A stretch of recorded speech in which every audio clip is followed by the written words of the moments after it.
தேசிய ஜனநாயக கூட்டணி பலமடைந்து இருப்பதை போல தோற்றமளித்தாலும் பாஜக தன் கரங்களை உயர்த்தி அதிமுகவை பின்னுக்கு தள்ளுகிறது அப்படின்னு ஒரு குற்றச்சாட்டை ஷபீர் வச்சிருக்காரு. அக்னீஸ்வரன், நீங்க கூட்டணிலாம் ஒன்றும் சேரலைங்க, உங்களை பாஜக கைப்பிடிக்குள்ள கொண்டு வந்து நெருக்கிது, அது உங்களுக்கு தெரியல, இல்லை தெரியாத மாதிரி நடிக்கிறீங்கிறார் ஷபீர். இல்லை, இப்போ சேர்ந்தாலும் சேரலை அப்படின்னு சொல்ல பழகிக்கிட்டோம் நம்ம. அதே நேரத்தில் சேரலைன்னா அவங்களா சேர்க்க முடியலை அப்படின்ற ஒரு இதில் தான் இவ்வளவு நாள் ஓடிட்டு இருந்துச்சு. இப்போ திரு டிடிவி தினகரன் அமமுகவினுடைய பொதுச் செயலாளர், அது தேசிய ஜனநாயக கூட்டணியில் அதிமுக தலைமையில் இருக்கிற தேசிய ஜனநாயக கூட்டணியில் சேருவாரா? எவ்வளோ அழுத்த திருத்தமாக நீங்களே சொல்ல வேண்டியிருக்கு பாருங்க. சொல்ல வேண்டியது எங்க? பாஜக பலமான கட்சி, 17 மாநிலத்தில் ஆட்சியில் இருக்கிற கட்சி. ஏன் பாஜக தனித்து பீகாரில் ஆட்சி இது பண்ணல? ஏன் தேர்தலை சந்திக்கல? இந்த அடுத்த தேர்தலில் முடிச்சு விட்டாங்கல்ல. நீங்க முடிச்சிருவீங்க அப்படின்னு நினைச்சுக்கிட்டு இருக்கீங்க. ஜனநாயகத்தில் முடிவுன்றதே ஒண்ணு கிடையாது. தமிழ்நாட்டை பொறுத்தவரை இங்க தமிழ்நாடு மாநில கட்சி தான். இங்க நடக்க போறது சட்டமன்ற பொது தேர்தல். இதுல இன்னொன்னு சங்கர் சிமெண்ட் அப்படின்னாரு. நீங்க எந்த சிமெண்ட் பேரையும் சொல்லிக்கோங்க, சேர்ந்தாச்சுல. சேரலன்னா பாமக வரல, வரல. சிமெண்ட் பூசினா பத்தாதுனே, எட்டி உதைச்சாலும் அது உடையக்கூடாது, கீழே விழக்கூடாது.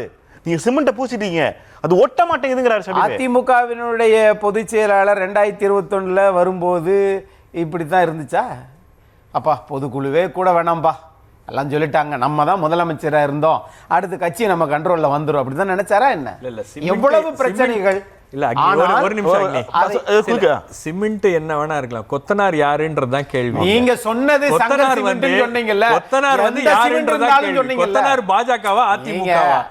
அதிமுகவுக்கு என்ன வேணா தேவையே இல்லைங்க. நீங்களா ஏதாவது ஒண்ணு அதான் கேக்குறேன். இப்ப அடுத்த கேள்வி வரும், பாஜகவுக்கு கொத்தனார் யாரு? இதுக்கு பதில் சொல்லுங்க சபீர் சார். பாஜகவுக்கு கொத்தனார் யாரு? ஆர்எஸ்எஸ் அமித்ஷா. ரைட்டுங்க. பாஜக கொத்தனார் அமித்ஷானா அப்படின்னா அந்த கட்சி தமிழ்நாட்டில் ஏன் தனிச்சு நிக்கல? நீங்க தான் கொத்தனார், நீங்க தான் சிமெண்ட். நீங்க தெரியாதானே நீங்க 24 ஏன் சேர்ந்தீங்க? இல்ல 2024 நான் 17 மாநிலத்தில் ஆட்சியில் இருந்த கட்சியா? அது ஒரு மாநில கட்சி. தமிழ்நாட்டில் பாஜக இல்லவே இல்லை சார். நீங்க ஆட்சியில் இருந்தீங்களே.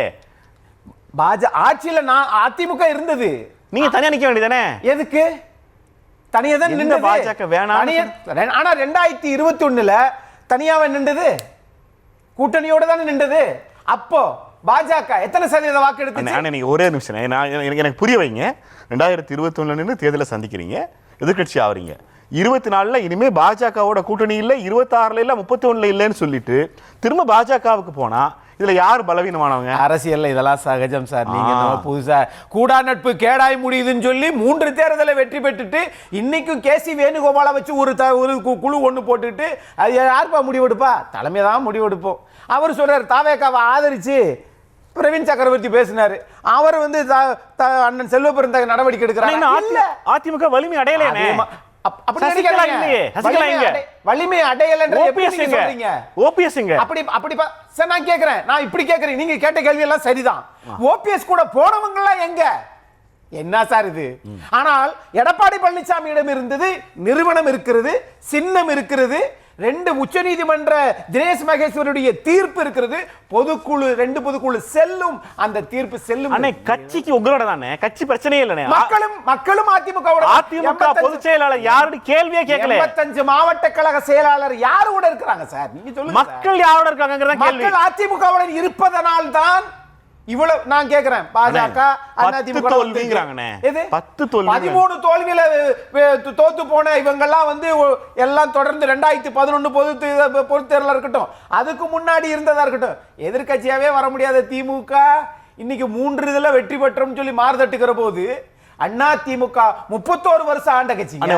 உங்களுக்கு ஒரு சிக்கல் இருக்குன்னு வெளியில சொன்னாங்க. அதிமுக ஒருங்கிணையல. இப்ப நீங்க ஒருங்கிணைஞ்சிருக்கீங்கன்னு சொல்லும்போது ஷபீர் சொல்றாரு இது ஒருங்கிணையலைங்க, பாஜக இவங்க எல்லாரையும் அள்ளி போட்டு ஒரு கூடையில இந்தாப்பா ஒருங்கிணைச்சிட்டோன்னு சொல்றாங்க.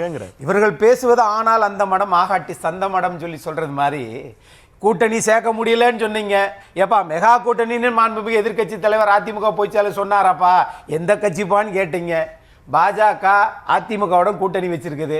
பாமக சேர்ந்ததுக்கு பிறகு ஏப்பா பாமக ரெண்டு இதுல பாதி பாமக எது பாதி பாமக அது பாதி பாமகவோ முழு பாமகவோ அது தெரியாது.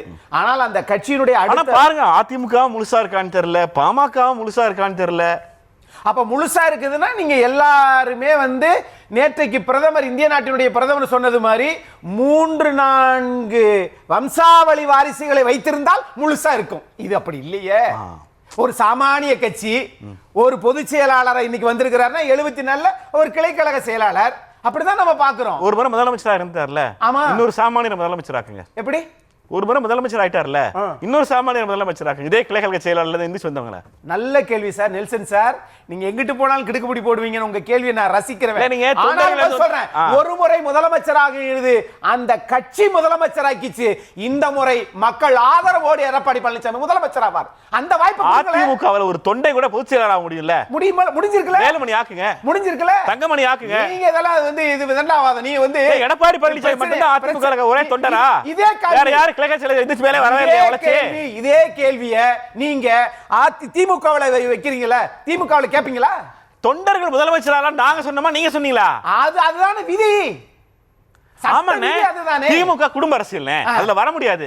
அதிமுக எந்த தொண்டரும் அவளல்ல. குடும்ப அரசியல் எடப்பாடி பழனிசாமி ஜெயக்குமார் ஆக்குங்க. பைலால மாத்திட்டீங்களா?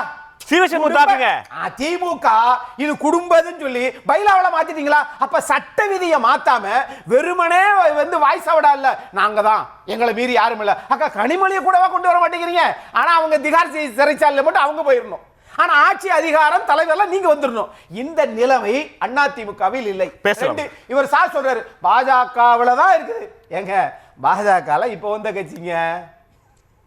ரைட்டா? இப்ப வந்த கட்சி இப்ப நமக்கு தேவைப்படுது.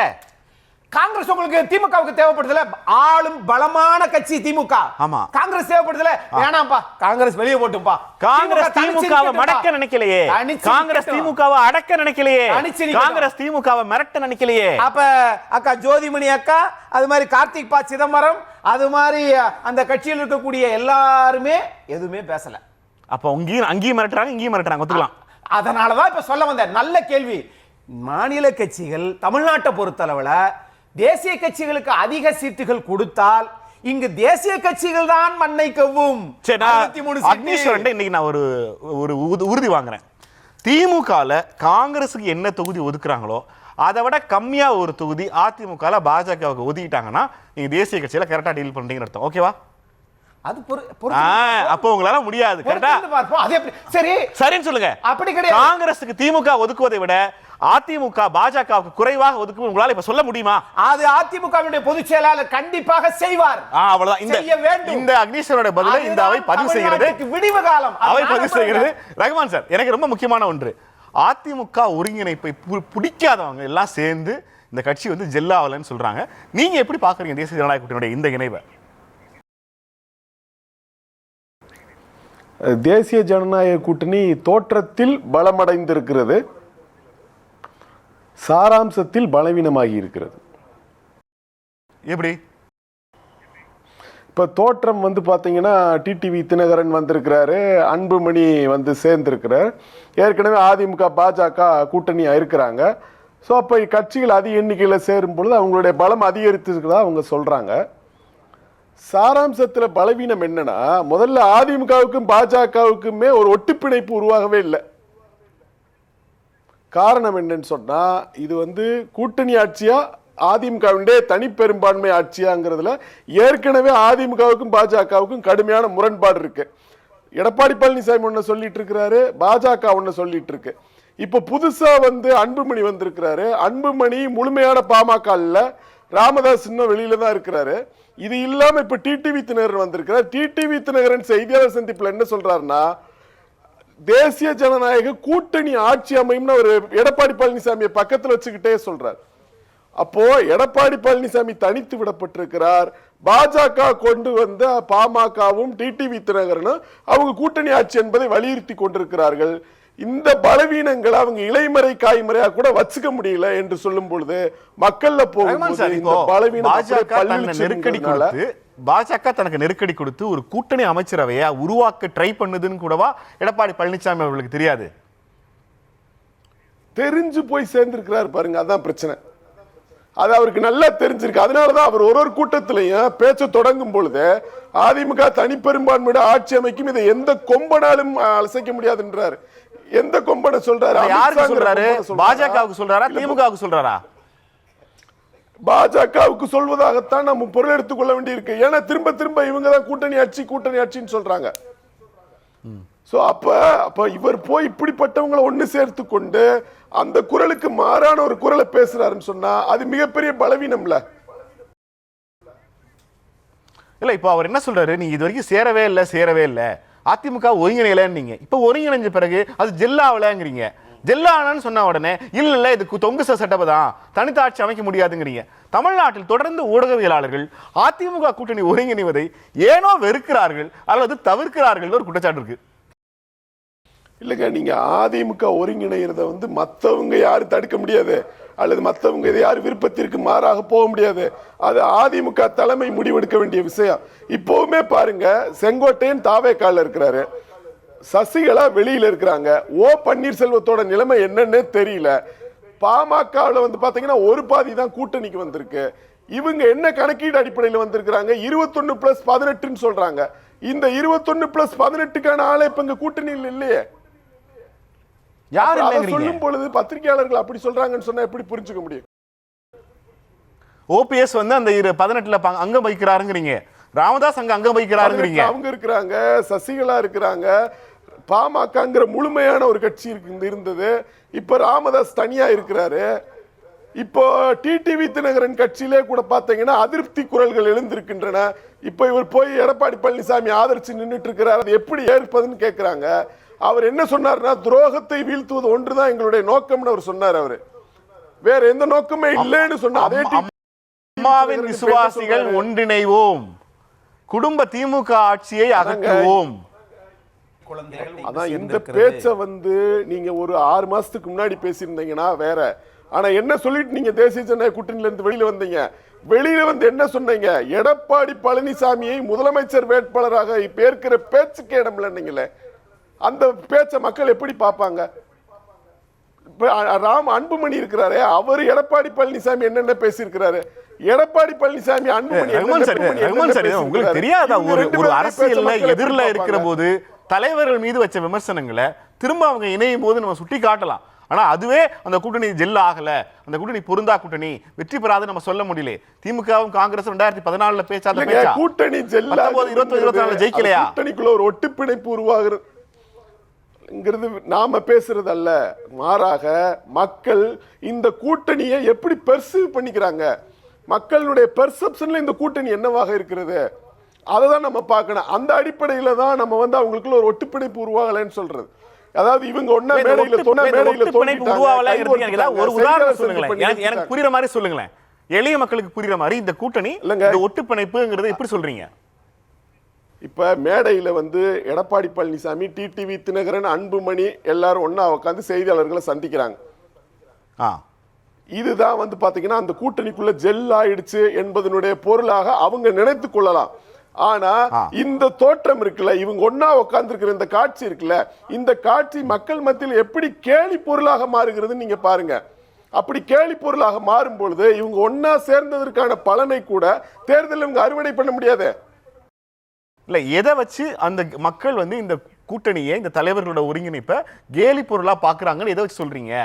இது உங்கள் கருத்தா, மக்கள் கருத்தா? கடந்த காலத்துல இவங்களை எப்படி விமர்சிச்சிருக்கிறாங்க? குறைந்தபட்ச இல்லைங்க, அவங்க ஒரு திறமையானவங்க தான், ஒரு சில தவறுகள் செஞ்சுட்டாங்கன்னு விமர்சிச்சுட்டா பரவாயில்ல. எடப்பாடி பழனிசாமிக்கு நிர்வாகம்னா என்னன்னு தெரியுமா? அன்புமணி வேடந்தாங்கல் பறவை மாதிரி வழி இருந்தா வருவாரு, வத்தி போச்சுன்னா கிளம்பி போயிருவாரு. அவங்களுக்கெல்லாம் என்ன நிர்வாகம்னு தெரியுமா? காலில் விழணும், டயரை நக்கணும் என்று அவர் பேசினார். இவர் அது எம்பி பதவி யார் போட்ட பிச்சை, அங்க போய் கேளுங்கன்னு இவர் பேசினார். சோ அப்ப இவ்வளவு கடுமையாக விமர்சித்து கொண்டவர்கள். அப்புறம் டிடிவி தினகரன், எடப்பாடி பழனிசாமி சசிகலா தான் அவரை முதலமைச்சர் ஆக்கினார்னு சொல்றாங்க. ஆனா அவருடைய காலில் விழுந்தவர் பின்னர் அவருடைய காலையை வாரி விட்டதாக சொன்னாங்க. அதை இவங்களை இவ்வளவு கடுமையா விமர்சனமா முன் வச்சிருக்காங்க. இப்ப நாங்க ஒரு தாய் பிள்ளைகள் இவங்க சொல்லிக்கலாம், மக்கள் அதை எப்படி மன்னிப்போம். அது நீங்கங்க, அது இவங்க சொல்லிக்க வேண்டியது. நான் சொல்றது கிரவுண்ட்ல இருக்கிற வாக்களிக்க போற மக்கள் இவங்களோட மீதான நம்பகத்தன்மையை எப்படி புரிஞ்சுக்குவாங்கன்றதான் என்னுடைய கேள்வி.